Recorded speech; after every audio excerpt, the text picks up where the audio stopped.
You ask Tiger to solve. This deals with linear equations with one unknown. The final result is x equals -19/2. Let's solve it step by step. Simplify the expression. Expand the parentheses. Simplify the arithmetic.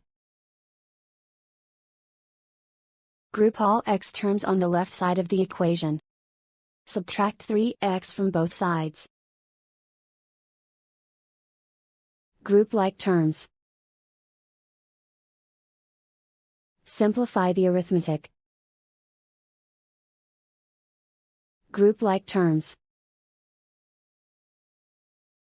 Simplify the arithmetic. Group all constants on the right side of the equation. Subtract 15 from both sides.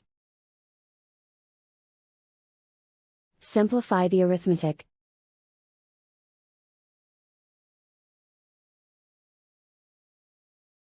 Isolate the x.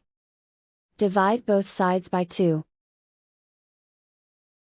Simplify the fraction. And so the final result is x equals -19/2.